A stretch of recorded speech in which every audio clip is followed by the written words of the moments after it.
जी बिस्मिल्लाहिर्रहमानिर्रहीम अस्सलाम वालेकुम guys. I'm Hafiz Mehran and today our topic is skill acquisition theory. In this video, in this topic, I will explain to you what is skill, what is acquisition, and how many levels of skill acquisition theory, what is the purpose of skill acquisition theory, introduction of skill acquisition theory, stages of skill acquisition theory, and many more things. So let's start without wasting our time. So first of all, we will discuss about skill acquisition theory. In this method, in this theory, as you know, it's a theory of second language acquisition, SLA. So we acquire a language as like a skill, and keep in your mind, this theory is not applicable for everyone. It's not applicable for child, it's not applicable for those who are acquiring second language as like a natural method. For example, it's not applicable for those who are shifted in abroad, because they are acquiring a language as like a native language. So it's not applicable for those. It's just applicable for those who are adult learners and who want to acquire this skill, who want to acquire a language as like a skill. ठीक है, language is also a skill as like many other skills. Now we will discuss about steps of skill acquisition theory, and it has 4 steps. The first one is unconsciously incompetent, consciously incompetent, consciously competent, and the last one is unconsciously competent. The one thing I will share with you, you can also get a PDF in the description of this theory. I will share with you the whole presentation of mine with you. So look at the first one, unconsciously incompetent. You don't know you are doing something wrong. For example, you are unable to know what you are doing and what you want to do. Fine. For example, if I ask to the boy, if you are asked to the boy, or if I ask to the boy from a child, boy or girl, but who are not adult, who are child. Fine. So when we ask to them, him or her, that are you able to play chess, so he or she suddenly asks to us that what is chess. It means that he or she unable to play it, and even he or she don't know about the thing what is chess. Clear? It means we are unable to explain what is the thing, and how to play it, it's another thing. Clear? हमें उस चीज़ के बारे में भी ना पता हो, और करनी कैसे है वो भी ना पता हो, ये होती है unconsciously incompetent. Now look at the second one, consciously incompetent. So the same question, if I ask the adult learners that are you able to play chess, they don't ask me that we are don't know about the chess. No, they don't say to me this. They even it's another thing that they are able to play chess or not, it's another thing, but they know about the chess. Fine. It means incompetent means they are unable to play. They know about the chess, but they are unable to play it. Clear? The third one is consciously competent. It means we are know about the thing, but with the habit, with effort. Clear? हम कोई काम कर तो लें, but उसके लिए हमें effort दरकार हो, और हमें उस चीज़ का नॉलेज पहले से मौजूद हो. For example, if I explain this thing with an example, that when we are driving a car और bike maybe first time, so when we are start it, we look at the key, and when we are shifting the gear, we look at the lever. Clear? जब हम driving करते हैं first time, जब हम उसमें proficient नहीं होते skill में, तो हम क्या करते हैं, हम जब लीवर गियर लगाने लगते हैं, गियर चेंज करने लगते हैं, शिफ्ट करने लगते हैं, तो हम लीवर की तरफ देखते होते हैं. जब हम स्टार्ट कर रहे होते हैं तो हम देखते हैं कि की को कैसे घुमाना है, ठीक है। और जब हम रेस दे रहे होते हैं, एक्सीलेटर दे रहे होते हैं, तो भी हम उसकी तरफ दे रहे होते हैं। ब्रेक की तरफ जब हमने लगानी होती है, ब्रेक लगानी होती है, तब भी हम ब्रेक को देख के लगा रहे होते हैं, मतलब हम उस चीज़ में एक्सपर्ट नहीं होते। Clear. Now the last one is unconsciously competent. It means we are expert in that thing. For example, when we are expert in the driving of anything, तो हमें क्या होता है, हमें गेयर्स की तरफ नहीं देखना पड़ता जब हम गेयर शिफ्ट कर रहे होते हैं। जब हम स्टार्ट कर रहे होते हैं, हमें एक्सीलेटर जब हमने देना होता है तो हमें उसकी तरफ देखना नहीं पड़ता। We are expert in that thing. Language को भी हमने ऐसे ही यूज़ करना है, एज लाइक अ स्किल। जब हमें उसके बारे में नॉलेज नहीं होगा, हम कुछ भी नहीं कर सकते। पहले हमें लैंग्वेज स्किल लैंग्वेज की स्किल को, लैंग्वेज एक्विजिशन को डेवलप करने के लिए, एक्वायर करने के लिए, हमें पहले उसके लिए एबल होना पड़ेगा। क्लियर। और फिर हमें उसमें आहिस्ता आहिस्ता से हमारी उसमें कंप्रीहेंशन बढ़ती जाएगी, फिर हम प्रोफिशिएंट बन जाएंगे, फिर हम एक्सपर्ट बनते जाएंगे। Clear. I already explained that language is also a skill as like any other skills. ठीक है जी। I hope you have to clear this concept, but if you have any doubt, any confusion, you can ask me. जी, skill steps to skill acquisition, यहाँ पर मैंने language से relate करके explain किया है। Now look this image, this pic, unconscious incompetence. जी, जब ये फर्स्ट वाला जो अभी हमने स्टेप एक्सप्लेन किया था, ये वही है। You are unaware of the skill. जी, आपको स्किल के बारे में ही नहीं पता। And you are lack of proficiency. तो प्रोफिशेंसी भी कहाँ से आ जाएगी? प्रोफिशेंसी तो नहीं होगी ना, जब हमें स्किल का ही नहीं पता होगा कि हमने क्या अचीव करना है।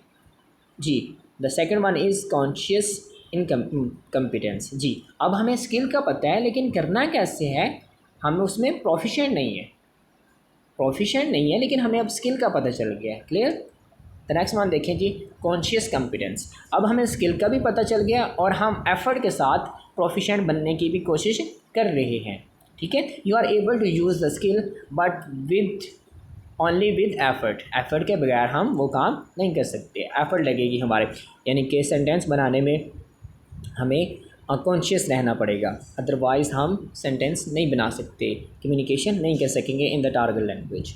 जी, the last one is unconscious competence. जी, जब हम लैंग्वेज में एक्सपर्ट हो जाएंगे, प्रोफिशिएंट बन जाएंगे, तो फिर हमें सोचे समझे बगैर हमारा माइंड कहीं और भी काम कर रहा होगा और हम लैंग्वेज में कम्युनिकेशन भी कर रहे होंगे। ठीक है। फॉर एग्ज़ाम्पल वही एग्जांपल फिर से रिपीट करते हैं कि जब हम ड्राइविंग कर रहे होते हैं, ड्राइविंग में एक्सपर्ट हो जाते हैं, अच्छे ड्राइवर बन जाते हैं, परफेक्ट ड्राइवर, तो हम क्या कर रहे होते हैं, ड्राइविंग भी कर रहे होते हैं and we also talking with our partner who sit with us. ठीक है। जो हमारे साथ बैठा होता है, हमारा कलीग, फ्रेंड्स, जो भी हमारे साथ बैठा होता है, हम ड्राइविंग भी कर रहे होते हैं और उसके साथ देख भी रहे होते हैं, तो उसके साथ बातें भी कर रहे होते हैं। And even you have to notice that he और she not always look in the front. ठीक है।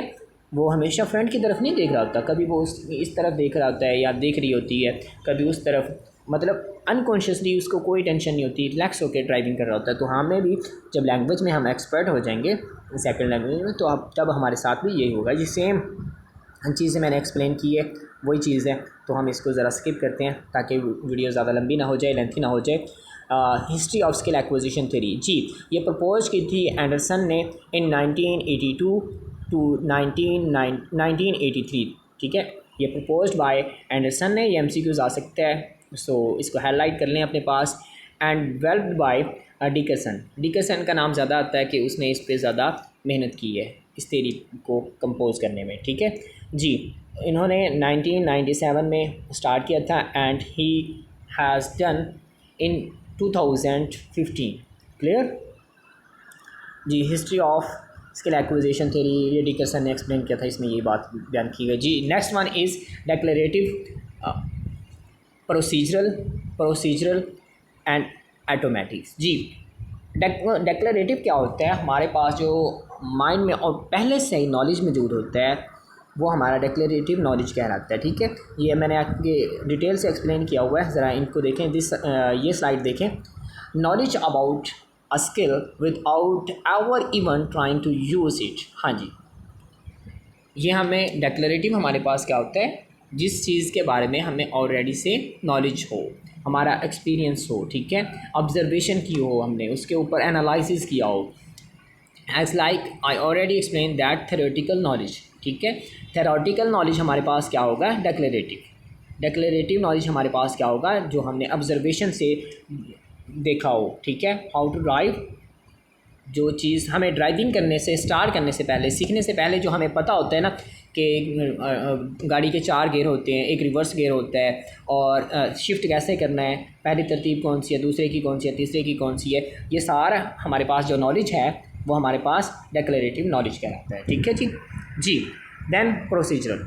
जी, प्रोसीजरल क्या होता है, जब हमारे पास नॉलेज होता है, थ्योरेटिकल नॉलेज होता है, ऑब्जर्वेशन भी हमने कर ली, एनालिसिस भी कर लिया, तो जब हम उसकी प्रैक्टिस करते हैं, रेपिटेशन करते हैं, एक्शन करते हैं, वो हमारे पास प्रोसीजरल होता है, ठीक है। फॉर एग्जांपल जैसे हमें ड्राइविंग के बारे में नॉलेज तो आ गया कि इसके 4 गियर हैं, एक रिवर्स गियर है, तो इसको ड्राइव करते हुए कैसे हमने यूज़ करने हैं, तो वो हमें पता चल गया। जब हम इसकी प्रैक्टिस करेंगे, ड्राइव करेंगे, तो वो हमारा प्रोसीजरल हो जाएगा। Clear. Acting on declarative knowledge. जी, वो जो हमारे पास डेक्लेरेटिव नॉलेज था उस पर हमने एक्ट करना है, प्रेजेंट करना है उसको। Clear, I hope you have done. जी, the next one is automatic. जी, जब आपने डेक्लेरेटिव नॉलेज कंप्लीट कर लिया था, डेक्लेरेटिव को प्रोसीजरल में ले आए, और प्रोसीजरल के बाद फिर आप ऑटोमेटिक में आ जाते हैं, ठीक है। फॉर एग्जांपल जब आपने थ्योरेटिकल नॉलेज को यूज़ किया तो वो आपके पास प्रोसीजरल आ गया। प्रोसीजरल आप में आपने प्रैक्टिस की, रेपिटेशन की, तो रेपिटेशन करने के बाद आप उस चीज़ में माहिर हो गए, एक्सपर्ट हो गए, तो वो आप काम ऑटोमेटिकली करना शुरू कर देते हैं। Relevant behaviour is consistently displayed with complete proficient. Complete fluency लिखा हुआ है, प्रोफिशिएंट बात है की है, ठीक है जी।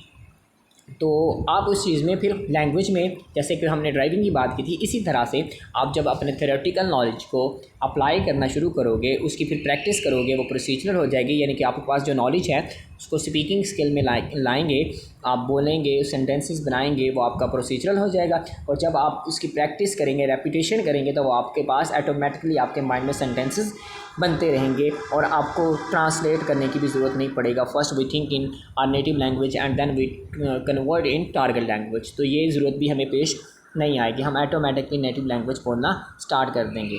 जी, इंट्रोडक्शन देखें जी।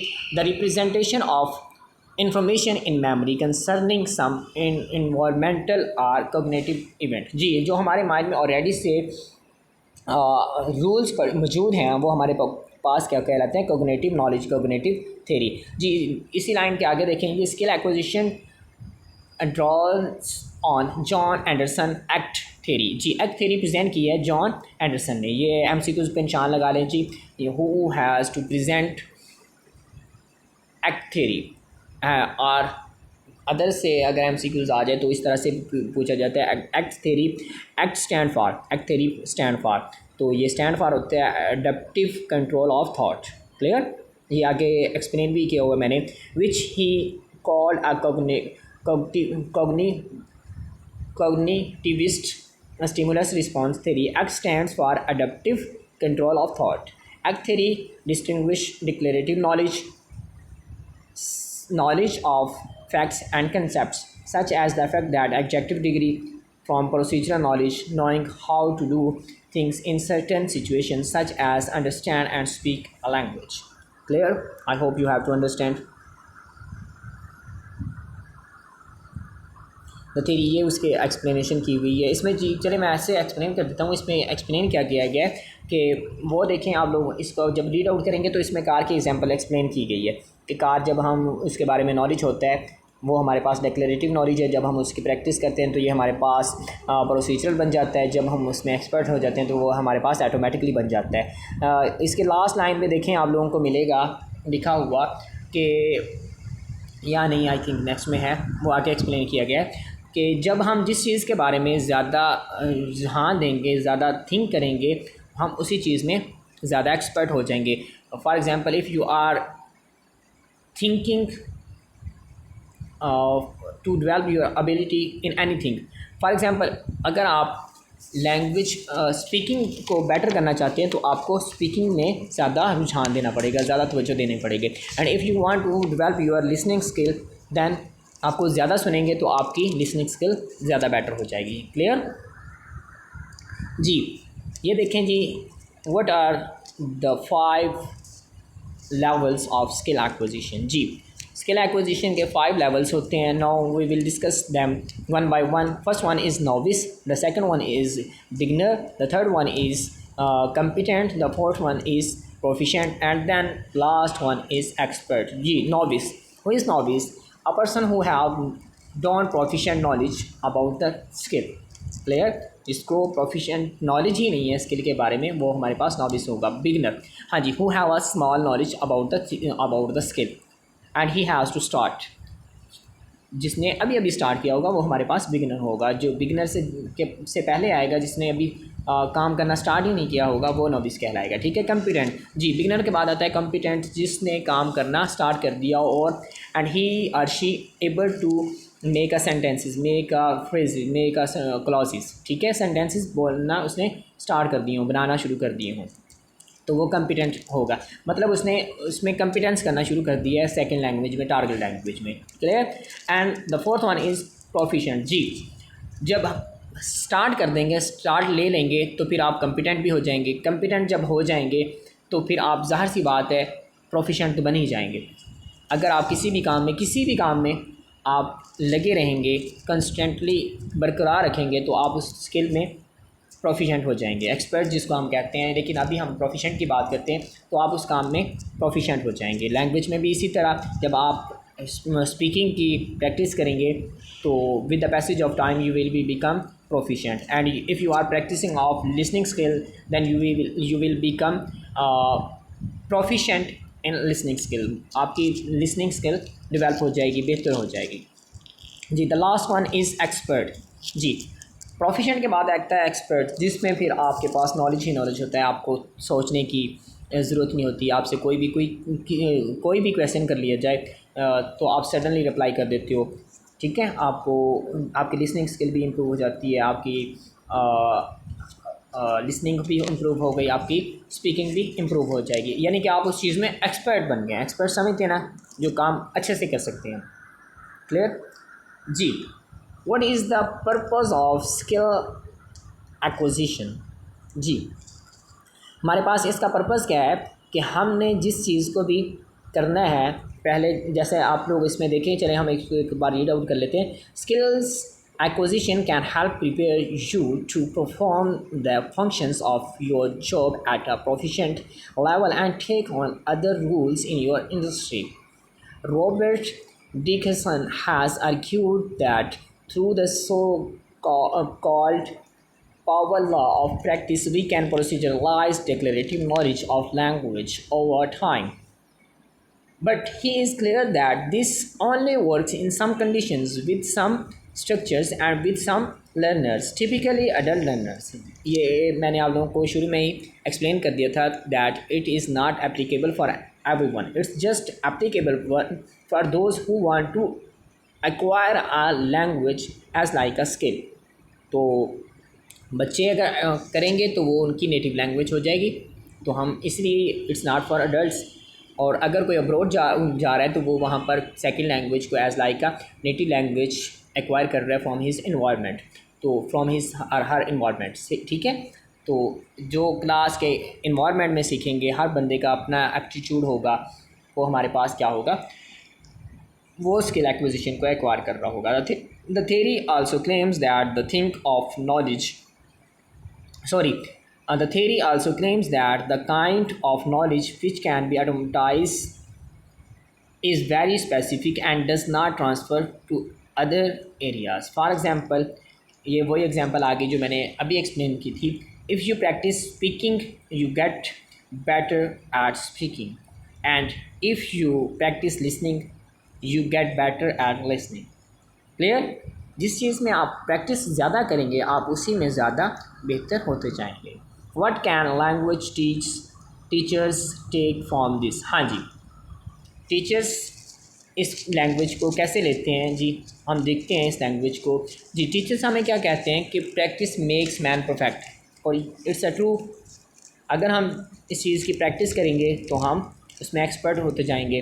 फॉर एग्ज़ाम्पल, हमें सेंटेंसेस बनाने में मसला होता है कि जब हम न्यूली लर्नर्स होते हैं, न्यूली स्पीकर होते हैं ऑफ अ टारगेट लैंग्वेज, हमने बात अगर पास्ट की करनी होती है, वहाँ सेकंड फॉर्म यूज़ करनी होती है, तो हम फर्स्ट ही यूज़ कर लेते हैं। For example, if I say I just want to explain I went to the school, तो हम क्या कर लेते हैं, I go to the school. Even I am talking about the past sentence, past condition, but we use a first form because we do not use it in our daily routine, so that's why we make a mistake.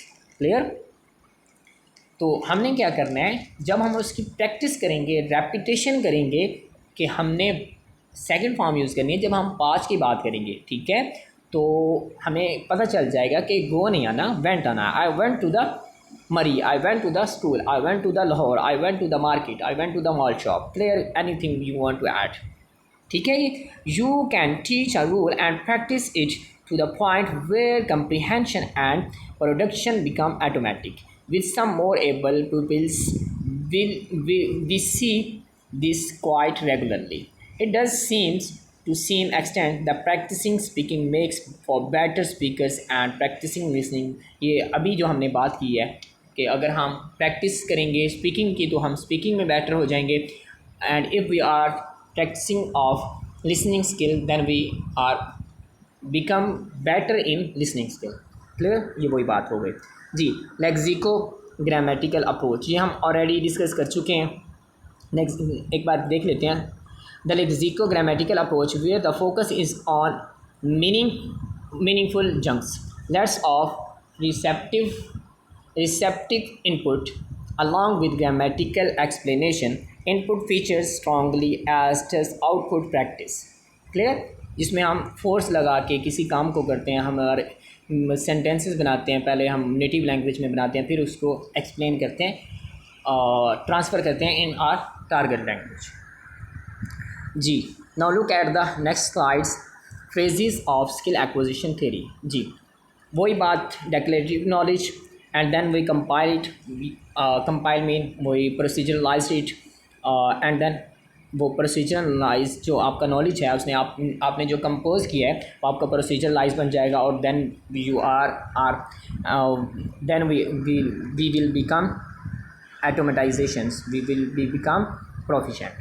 Phrases of skill acquisition theory, procedural declarative distinction, cognitive skill, convert declarative knowledge into production जी। जो हमारे mind में already से knowledge मौजूद है, theoretical knowledge मौजूद है, हम उसको क्या करेंगे, उन माइंड्स को प्रोसीजर करेंगे, ठीक है, उन रूल्स को प्रोसीजरलाइज करेंगे, उनको ही प्रैक्टिस करेंगे। जब हम उसकी प्रैक्टिस करेंगे तो हम उसमें ऑटोमेटिक, प्रैक्टिस करने के बाद हम उसमें ऑटोमेटिक हो जाएंगे, ऑटोमेटाइजेशन हो जाएगी हमारी, ठीक है। नॉलेज कंपिलेशंस जी, employing declarative knowledge in problem solving context जी। जब हम अपने नॉलेज को प्रॉब्लम सॉल्व करने के लिए यूज़ करेंगे then we will become better. Strengthening, knowledge acquire strength with practice जी। नॉलेज हमारे पास कैसे बढ़ेगा, प्रैक्टिस से। अगर हम किसी चीज़ की प्रैक्टिस ही नहीं करते तो हम उस चीज़ में एक्सपर्ट नहीं हो सकते जी। Stages of skill acquisition theory, 3 stages of skill acquisition theory. The first one is cognitive, the second one is associative, and the third one autonomous जी, जिसको हम ऑटोमेटिक भी कहते हैं जी। कॉग्निटिव अंडरस्टैंडिंग, वही बात, सेम रेपिटेशन, फिर से हम देखेंगे। Theoretical knowledge, observation, analysis of things, ये चीज़ें हमारे पास क्या होगी, कॉग्निटिव। एसोसिएटिव, प्रोसीजर, जिसका हमने नाम दिया था, आप प्रोसीजर के मीनिंग में ले सकते हैं बट कहना नहीं है। अब हम बात स्टेजेस की जब हम करेंगे तो एसोसिएटिव भी कहेंगे। एसोसिएटिव में क्या होता है, चीज़ों की प्रैक्टिस करनी है, ठीक है। एंड ऑटोमेटिक, प्रोसीजरल करने के बाद, एसोसिएटिव के बाद हमारे पास नेक्स्ट वन आता है ऑटोमेटिक, ठीक है जी। हाँ जी, there are 3 stages of learning that a person progresses through when they are learning a new skills. These 3 stages are known as cognitive, associative, ठीक है जी। ये 3 स्टेजेस के नाम लिखे हुए हैं कि हमने इनको न्यू स्किल्स को सीखने के लिए, एक्वायर करने के लिए इन तीनों का हमने यूज़ करना होता है जी। Skill stages of skill acquisition theory, ये कॉग्निटिव स्टेज कौन सी होती है? फर्स्ट वन बिगनर के लिए, ठीक है। The next one is motor stage, motor stage आपके लिए, लोगों के लिए न्यू आएगा, हम इसको डिस्कस कर लेते हैं। द थर्ड वन ऑटोनोमियस जी, ये हम ऑलरेडी डिस्कस कर चुके हैं। कॉग्निटिव जो बिगनर नॉलेज होता है, थ्योरेटिकल नॉलेज होता है जी। मोटर स्टेज हमारे पास कौन सी होती है? मोटर स्टेज जब हम 7 से 8 एज में पहुंच जाते हैं ना, तो उस वक्त हमारे पास नॉलेज होता है कुछ पहले से, बचपन से ज़्यादा होता है। इनको मैंने आगे ज़्यादा एक्सप्लेन किया है डीपली, तो वहाँ से हम देख लेते हैं जी। ये देखें जी, जो अर्ली नॉलेज होता है हमारे पास, अर्ली स्टेज होती है, वो कॉग्निटिव कहलाती है, ठीक है। तो आप इसको रीड आउट कर लीजिएगा। टाइम वीडियो काफ़ी लॉन्ग होती जा रही है, तो इस वजह से I want to conclude it जी। एसोसिएटिव इंटरमीडिएट लेवल होता है हमारा जी, जिसमें हम प्रैक्टिस करते हैं, रेपिटेशन करते हैं, मूवमेंट करते हैं थ्रू आउट एसोसिएटिव स्टेजेस, ठीक है।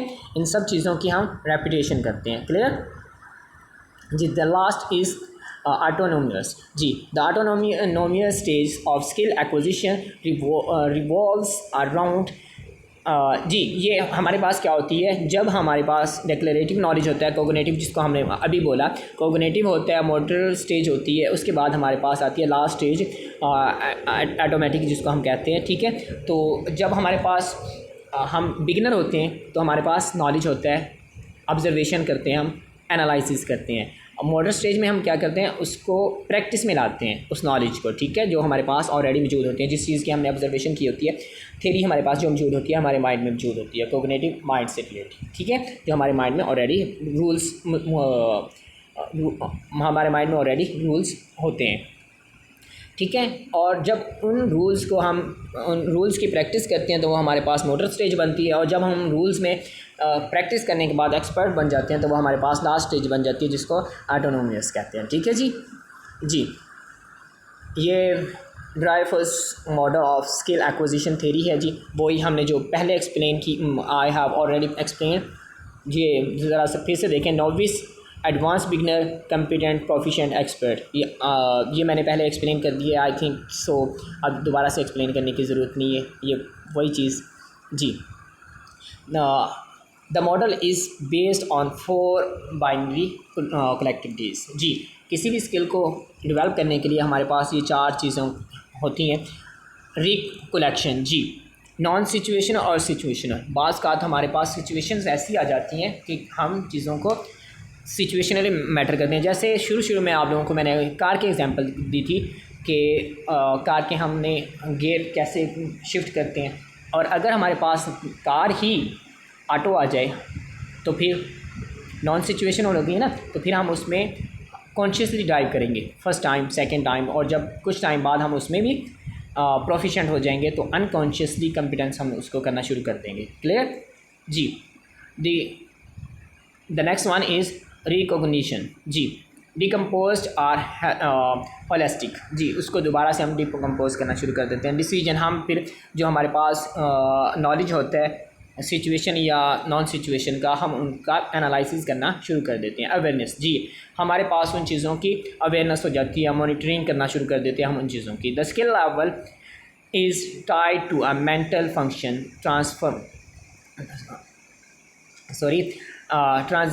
transitioning from recollecting non-situational or situational recognitions। ये वही चीज़ें एक्सप्लेन की हैं, नेक्स्ट पे आई जी। The last is the skill level जी। फर्स्ट वन इज़ रिकलेक्शन, वो हमने देख ली है, ये ऑलरेडी हम एक्सप्लेन कर चुके हैं जी। Last is any question, if you have any question, any doubt, you can ask me and also suggest me which topic should I choose for the next video. And last slide, thanks for your attention, best of luck with your exam and best wishes for your future. Thank you so much for watching my video. Allah Hafiz.